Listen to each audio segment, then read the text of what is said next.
Good morning, student. Today we are going to discuss about the colloidal solution. In the previous video, हम बात कर चुके हैं previous video में what is the adsorption से related जितने भी पॉइंट्स थे, जितने भी कंसेप्ट थे, जितने भी टर्म्स थे, वो हम बात कर चुके हैं।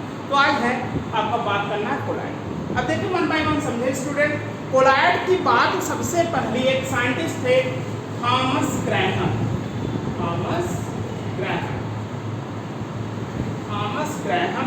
1861 में इन्होंने सब्सटेंसेज को उनके डिजॉल्व मतलब डिफ्यूजन या डिजॉल्व के बेसिस में किस तरह से डिजॉल्व होते हैं सब्सटेंसेज, उस बेसिस पे उन्होंने दो तरह के सब्सटेंस बताए। एक को उन्होंने बताया क्रिस्टलॉइड, दूसरे को इन्होंने बताया कोलॉइड। ध्यान रखिएगा, on the basis of diffusion of dissolve substances through a parchment paper या एनिमल मेम्ब्रेन में किस तरह से डिजॉल्व होते हैं सब्सटेंस, उस बेसिस पे इन्होंने दो तरह के सब्सटेंस बताए।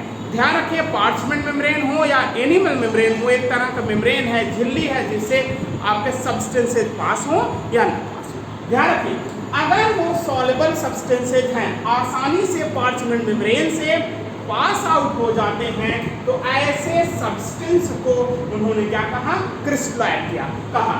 सच एज शुगर आपका हो गया, साल्ट हो गया। ध्यान रखिए, शुगर हुआ, साल्ट हुआ, आपके और कई एग्जांपल्स आप ले सकते हो, सच एज यूरिया हुआ, ये सब इनके सॉल्यूशन। ध्यान रखिए, usually these are present in crystal form. These are present in crystal form. ये क्रिस्टल फॉर्म में प्रेजेंट होते हैं, और जब इनके सॉल्यूशंस बनाए जाते हैं तो ऐसे सॉल्यूशंस जो होते हैं पार्चमेंट मेम्ब्रेन से बहुत आसानी से पास आउट हो जाते हैं। तो ऐसे सब्सटेंसेस को ग्रैहम जी ने क्रिस्टलॉइड कहा।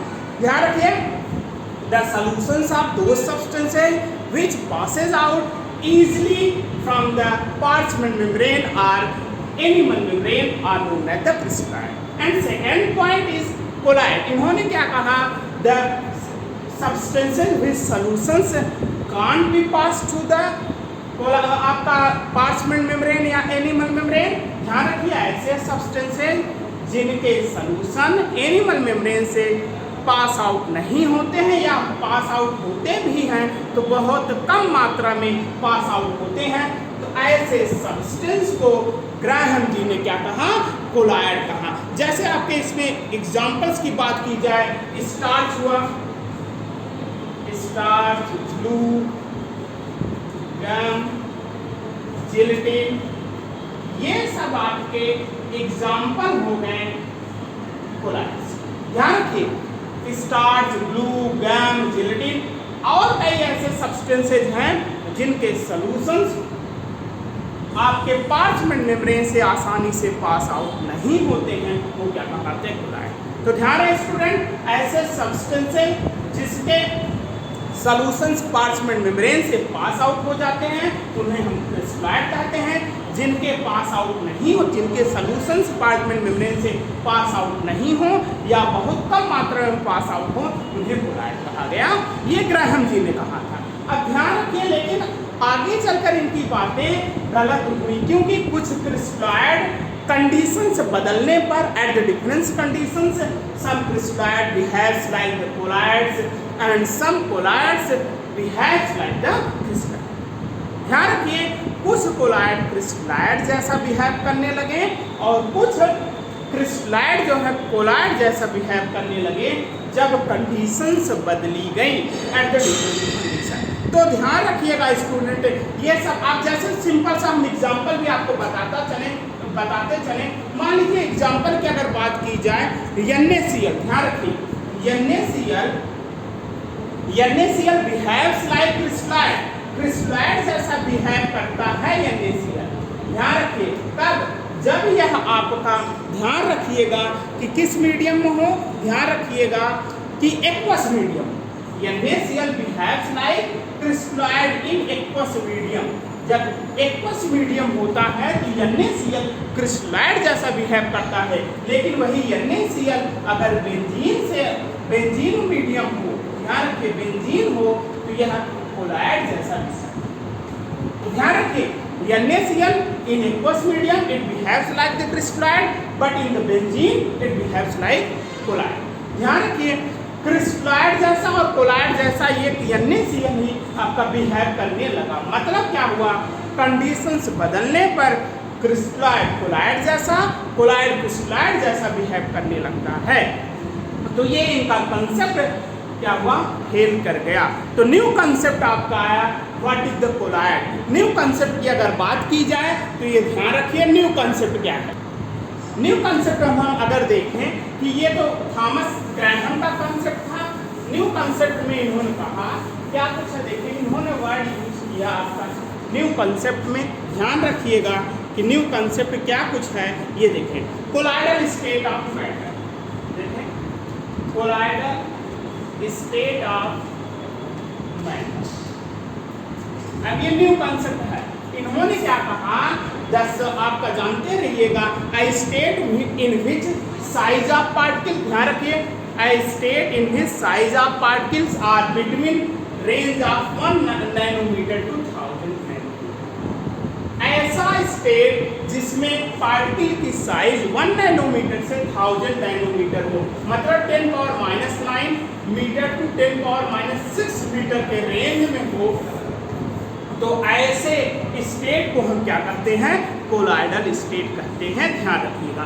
पूछा जा सकता है कभी कभी solutions form by the crystalloid और कॉल्ड द ट्रू सॉल्यूशन। ऐसे सॉल्यूशन जो क्रिस्टलॉइड के थ्रू बनते हैं उसे ट्रू सॉल्यूशन कहते हैं, और ऐसे सॉल्यूशन जो कोलाइड के थ्रू बनते हैं उन्हें हम क्या कहते हैं, कोलाइडल सॉल्यूशन कहते हैं। ध्यान रखिएगा।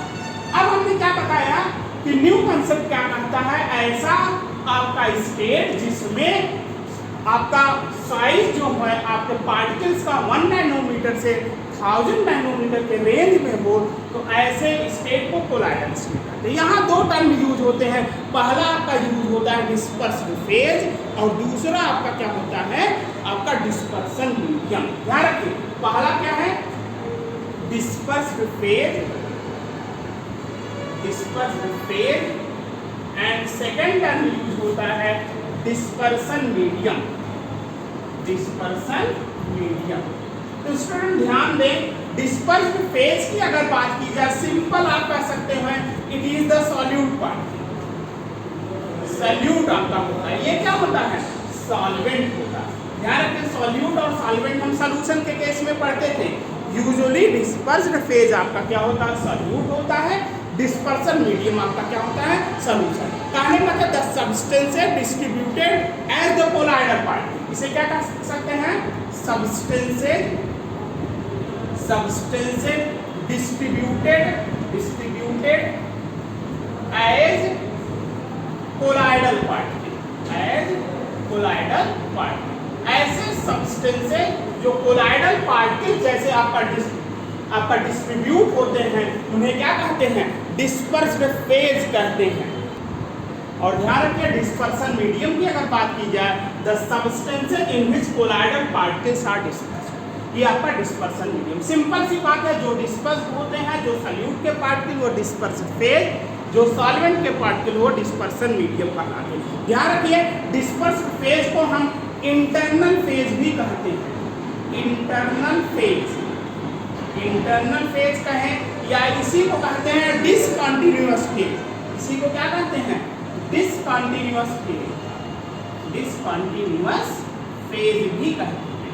ध्यान रखें डिस्पर्स्ड फेज कहें, चाहे इंटरनल फेज कहें, चाहे डिसकंटिन्यूअस फेज कहें। इसी तरह डिस्पर्सन मीडियम को क्या कहते हैं, एक्सटर्नल फेज कहते हैं, आपका कंटिन्यूअस फेज कहते हैं। एक्सटर्नल फेज कहें चाहे कंटिन्यूअस फेज कहें, ये आपका डिस्पर्स्ड फेज और डिस्पर्सन मीडियम के पार्टिकल्स हो गए, ये ध्यान रखिए।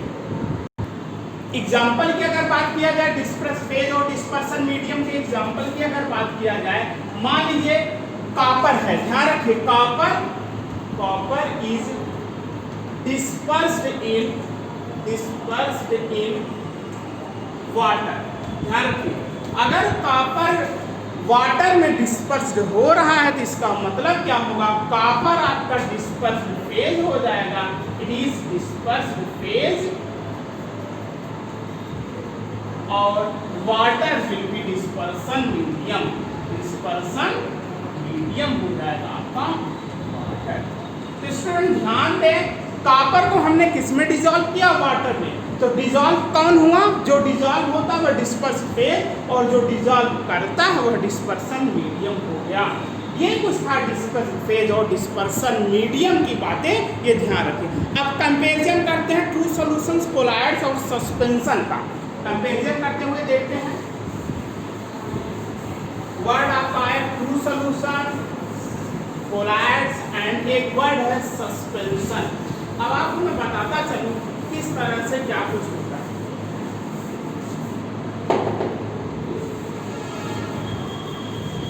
अब देखें कि आपका किस तरह से ये होता है, ये भी देखते हैं। तो बेटा देखते जाएं आप। Comparison of true solutions, colloids and suspension, किस तरह से कंपैरिजन हम करते हैं। अब देखें वन बाय वन मैंने आपको नोट कर दिया, सुनाते भी चलते हैं। फर्स्ट प्रॉपर्टी है पार्टिकल साइज। ट्रू सॉल्यूशन की पार्टिकल साइज हमेशा 1 नैनोमीटर से कम होगी, मतलब 10⁻⁹ मीटर से हमेशा कम होगी, जबकि कोलॉइड की साइज 1 नैनोमीटर टू 1000 नैनोमीटर के रेंज में होती है, जबकि सस्पेंशन की साइज जो होती है वह 1000 नैनोमीटर से अधिक होती है, मतलब बड़ी साइज की होती है। अब जब विजिबिलिटी की बात की जाए तो ट्रू सॉल्यूशन नॉट विजिबल होता है, कोलॉइड जो होता है may be visible with ultra microscope. Ultra microscope की हेल्प से हम इसे देख सकते हैं। सस्पेंशन जो होता है बड़ी साइज होने की वजह से विजिबल विथ नेक्ड आई, खुली आंखों से हम आसानी से इसे देख सकते हैं। नेचर की अगर बेटा बात की जाए तो ट्रू सॉल्यूशन होमोजीनियस होता है, कोलॉइड से हेट्रोजीनियस होता है, एंड सस्पेंशन भी आपका हेट्रोजीनियस होता है। सेपरेशन की बात किया जाए तो आपका यह क्या होता है, सेपरेशन की बात किया जाए तो नॉट पॉसिबल, ट्रू सॉल्यूशन जो है पॉसिबल नहीं होता है, जबकि आपका कोलॉइड जो होता है नॉट पॉसिबल होता है, लेकिन with filter paper, filter paper से अगर हम इसे किया जाए तो यह पॉसिबल नहीं होता है। लेकिन अगर मेम्ब्रेन के थ्रू किया जाए, ध्यान रखिए कोलॉइड जो है फिल्टर पेपर से अगर हम सेपरेट करें तो सेपरेट नहीं होता, लेकिन आपका क्या मेम्ब्रेन के थ्रू सेपरेट किया जाए तो ये बहुत आसानी से सेपरेट हो जाता है। इस पॉइंट पे ध्यान रखिए, colloids are not separated by the filter paper but separated through the membrane, ये ध्यान रखिए। जबकि आपका सस्पेंशन जो होता है वह न तो फिल्टर पेपर से सेपरेट हो सकता है और न ही मेम्ब्रेन के थ्रू से आपका इसका सेपरेशन पॉसिबल है। अगला पॉइंट बेटा देखते हैं डिफ्यूजन। ये डिफ्यूज कर जाता है रैपिडली, आसानी से, डिफ्यूज वेरी स्लो, ये बहुत स्लो होता है, और इट डज नॉट डिफ्यूज, ये डिफ्यूज करता ही नहीं है। अगला पॉइंट देखें, सेटलिंग की बात किया जाए, डज नॉट सेटल, ये सेटल नहीं होता है, जबकि ये क्या होता है, does not settle due to gravity, gravity की वजह से सेटल नहीं होता है, लेकिन it may be settle under centrifuge. ध्यान रखिए ग्रेविटी के कारण ये सेटल नहीं हो सकता, लेकिन सेंट्रीफ्यूज के कारण ये सेटल हो सकता है, and settle due to gravity. Suspension जो होता है ग्रेविटी की वजह से सेटल हो सकता है।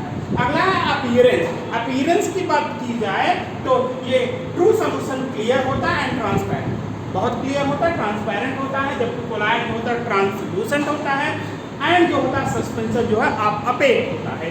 ये ध्यान रखिएगा, इतने कुछ आपका और आपका बदल, इसमें अगर हम कंपेरिजन करें तो टिंडल इफेक्ट भी हो सकता है। ध्यान रखिए टिंडल इफेक्ट आपको आगे बताया जाए, कि मैं आपको बता दूं, अगर टिंडल इफेक्ट की बात की जाए true solution does not show Tyndall effect, जबकि कोलॉइड्स शो आपका शो करता है आपका टिंडल इफेक्ट, और जबकि सस्पेंशन की बात किया जाए यह टिंडल इफेक्ट शो कर भी सकता है और नहीं भी कर सकता है, ये ध्यान रखिए।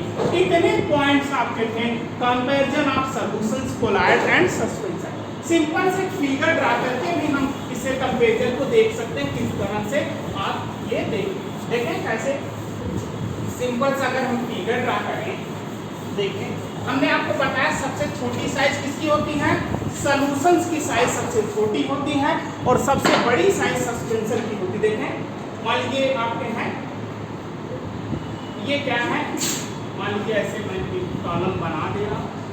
अब ये क्या है, ये सॉल्यूशंस के साइड है, ये क्या है आपका ट्रू सॉल्यूशन, और ये कोलाइड है, कोलाइड है इनकी साइज जो होती है इनसे बड़ी होगी, और सस्पेंशन है तो सस्पेंशन की साइज जो है सबसे बड़ी है, ये सस्पेंशन आपको ध्यान रखना है। अब इसका रेंज क्या होगा 10⁻⁹ मीटर टू 10⁻⁶ मीटर, ये इससे कम, ये इससे, इस रेंज के होते हैं सॉल्यूशंस या ट्रू सॉल्यूशन कहें, कोलाइड और सस्पेंशन। इस तरह से हम बड़े आसानी से समझ सकते हैं क्या कुछ है, ध्यान रखिए। अगली अगर हम बात करें टाइप्स ऑफ कोलाइडल सॉल्यूशंस, ध्यान है बेटा, हम अगला बात करते हैं what is the types of colloidal solution.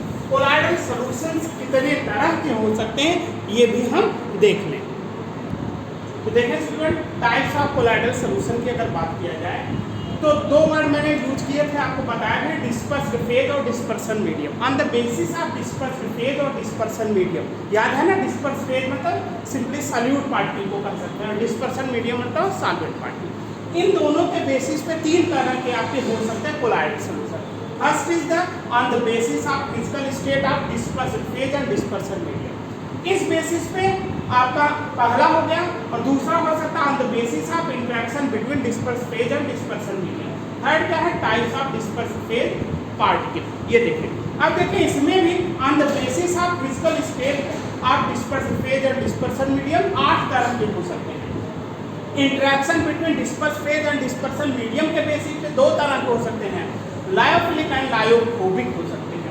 And types of dispersed phase particle के बेसिस पे 3 तरह के हो सकते हैं, multimolecular colloids, macromolecular colloids, and third is the associated colloids. Student ध्यान रहे, ये आपको मैंने एक फिगर ड्रा कर दिया है। अब 1 बाय 1 हम पढ़ेंगे बेसिस से। पहला हम पढ़ेंगे on the basis of physical state of dispersed phase and dispersion medium, और कितने तरह के होते हैं, 8 टाइप्स के होते हैं, ध्यान रखिए इसे।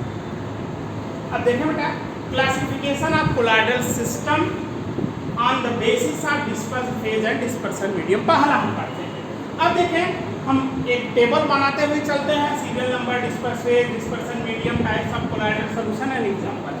फर्स्ट अगर बात किया जाए, ध्यान रखिए, डिस्पर्स्ड फेज अगर आपका सॉलिड है, ध्यान रखिए, डिस्पर्स्ड फेज सॉलिड है और डिस्पर्सन मीडियम भी आपका क्या है, सॉलिड है, तो ये क्या बनता है, सॉलिड सॉल्ट। ध्यान रखें, dispersed phase solid, dispersion medium भी सॉलिड, एंड आपको कोलाइडल सॉल्यूशन क्या बनेगा, सॉलिड सॉल्ट। और एग्जांपल की बात की जाए, रूबी ग्लास हुआ, जेम स्टोन्स हुए, रूबी ग्लास आपका, जेम स्टोन्स, ETC, ये सब आपके क्या कहलाते हैं, कलर्ड जो होते हैं, ज्यादातर कलर्ड ग्लास किसके एग्जांपल है, ये क्या आपका सॉलिड सॉल्ट। अगर पूछा जाए what is the solid sol, आप क्या कहेंगे, the colloids in which dispersed phase and dispersion medium both are solid, दोनों सॉलिड हों तो वो क्या कहलाता है, सॉलिड सॉल्ट। एग्जांपल क्या है, ruby glass and gemstone, ये सब एग्जांपल्स हैं आपके सॉलिड सॉल्ट की। अगर दूसरी बात की जाए, सेकंड अगर बात की जाए, ध्यान रखें कि डिस्पर्स्ड फेज सॉलिड हो लेकिन डिस्पर्सन मीडियम आपका लिक्विड हो, तो डिस्पर्सन मीडियम लिक्विड हो, इसे सॉल्व करते हैं। ध्यान रखिए, ये पॉइंट ध्यान रखिएगा, ये सॉल्व कहलाता है। पूछा जाता है व्हाट इज द सॉल्व, तब क्या कहेंगे, the colloids in which dispersed phase is solid and dispersion medium is liquid are known as the sol. Example की बात की जाए बेटा, तो इंक हुआ, पेंट्स हुए, और कोलाइडल गोल्ड। ध्यान रखिए, इंक, पेंट्स, कोलाइडल गोल्ड्स,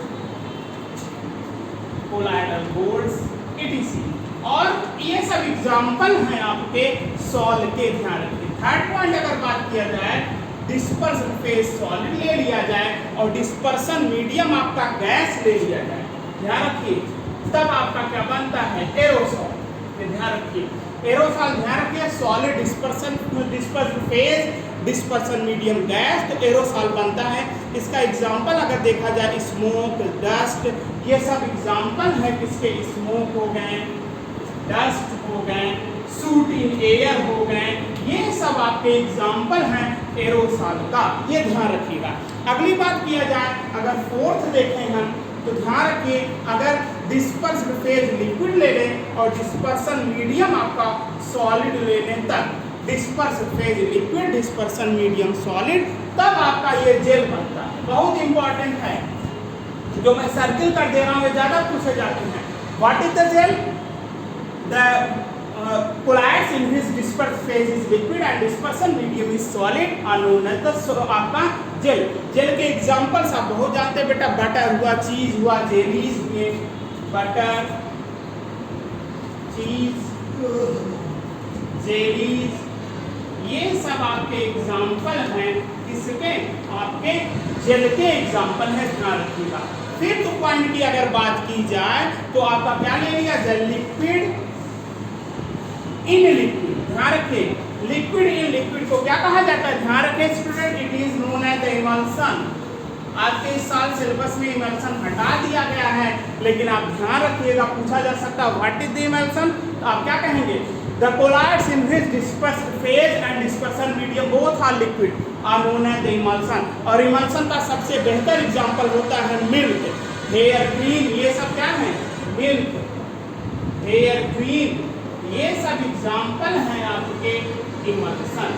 पूछा जा सकता है कि मिल्क क्या है? कोलाइड है, मान लीजिए आप जान रहे हो कोलाइड है। कभी कभी ये भी पूछा जा सकता है कौन सा कोलाइड है, तो ध्यान रखिए milk is the colloid, type of colloid which is known as the emulsion in which both dispersed phase and dispersion medium both are liquid, ये ध्यान रखिए। अगली अगर बात की जाए लिक्विड और गैस का, तो ये लिक्विड एरोसॉल हो जाता है, लिक्विड हो जाए, यहाँ पे गैस हो जाए, ध्यान रखिए स्टूडेंट, लिक्विड गैस, यह क्या होता है?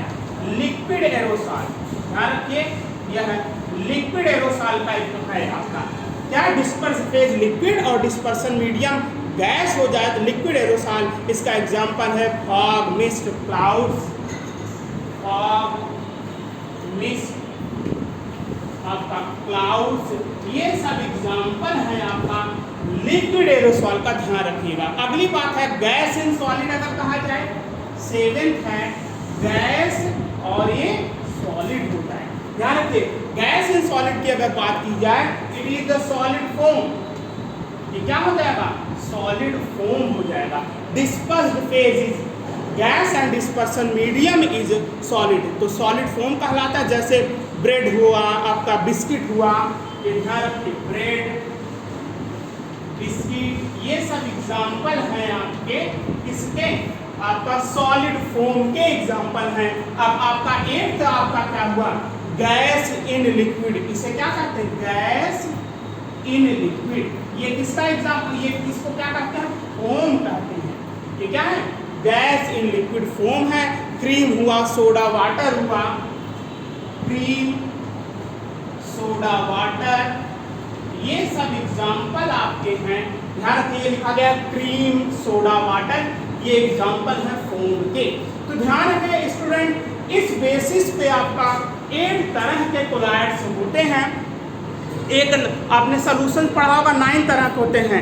गैस इन गैस, तो गैस इन गैस आपका कोलाइड नहीं बनता। पूछा जा सकता है why colloids are not found in gas in gas, तो ध्यान रखिएगा कि गैस इन गैस इस कारण नहीं बनता है कि गैस इन गैस जो है वो होमोजीनियस मिक्सचर फॉर्म कर लेगा, और होमोजीनियस मिक्सचर क्या हो जाएगा? यह सॉल्यूशंस होता है। जबकि कोलाइड फॉर्म करने के लिए ध्यान रहे, जरूरी है, नेसेसरी है कि वह हेट्रोजीनियस होगा। लेकिन जब होमोजीनियस हो जाएगा गैस इन गैस, तो इसी कारण गैस इन गैस का कोई कोलाइड फॉर्म नहीं होता। ये ध्यान रखिए स्टूडेंट ध्यान दें, यहाँ 2 वर्ड हमने आपको बताया, सॉल और जेल। ध्यान रहे, इन वर्ड को आप ध्यान रखिएगा, सॉल क्या होता है और जेल क्या होता है। ध्यान रखिए, जब डिस्पर्स्ड फेज आपका सॉलिड हो और डिस्पर्सन मीडियम लिक्विड हो, उसे हम क्या कहते हैं? सॉल कहते हैं। और जेल जस्ट अपोजिट है आपका, जब डिस्पर्स्ड फेज लिक्विड हो और डिस्पर्सन मीडियम सॉलिड हो तो उसे जेल कहते हैं। अब ध्यान रखिए, एक एग्जाम्पल है आपका जिलेटिन। ध्यान रखिए, जिलेटिन जो होता है, ये पूछे जा सकते हैं, जिलेटिन जो होता है सॉल जैसा भी बिहेव करता है और जेल जैसा भी बिहेव करता है। क्वेश्चन पूछे जा सकते हैं। जेल में भी जानते हैं बेटा, जेल 2 तरह के होते हैं, कि होता है इलास्टिक जेल, एक आपका इलास्टिक जेल होता है और एक होता है non elastic gel. Elastic and non elastic gel. तो ध्यान रखिए, इलास्टिक जेल मतलब जो इलास्टिसिटी की प्रॉपर्टी शो करे, मतलब इसे कंप्रेस किया जाए तो यह इसका शेप बदल जाए, लेकिन जब प्रेशर हटा दिया जाए तो अपने एक्चुअल शेप में आ जाए तो यह इलास्टिक जेल होगा। और नॉन इलास्टिक जेल क्या होगा, जस्ट अपोजिट, अगर प्रेशर अप्लाई किया जाए तो यह चेंज हो जाए, और प्रेशर जब मतलब इसका शेप चेंज हो जाए, प्रेशर हटाया जाए तो वह अपने पुराने शेप में ना आए, तो यह नॉन इलास्टिक होता है। इलास्टिक जेल के एग्जाम्पल बेटा हो सकते हैं जिलेटिन हुआ, स्टार्च हुआ, ये देखिए जिलेटिन, स्टार्च, सोप, ये सब आपके एग्जाम्पल है इलास्टिक जेल के। और ध्यान रखिए सिलिका जेल आपका क्या हो जाएगा, ये एग्जाम्पल होगा सिलिका जेल। सिलिका जेल आपका एग्जाम्पल होगा नॉन इलास्टिक का। ध्यान रखिए silica gel is example of non elastic gel. क्या होता, क्यों होता, क्योंकि ये बहुत रिजिड होता है। रिजिड होता है, इलास्टिसिटी की प्रॉपर्टी शो नहीं करता है। तो ध्यान रखिए वर्ड आपको ध्यान रखने हैं, सॉल क्या होता है, जेल क्या होता है, इमल्सन क्या होता है। इमल्सन आपके है नहीं इस बार सिलेबस में, लेकिन आप जानते रहे। तो ध्यान रखें बेटा, ये टाइप्स थे, मैं आपको बताया। अगले दिन आपका सेकंड टाइप बताया जाएगा। बस बेटा आज के वीडियो बस इतना है, आप रिवाइज करते रहें, पढ़ते रहें। अब अगला वीडियो आपको अगले टर्न पे मिल जाएगा। Thank you very much.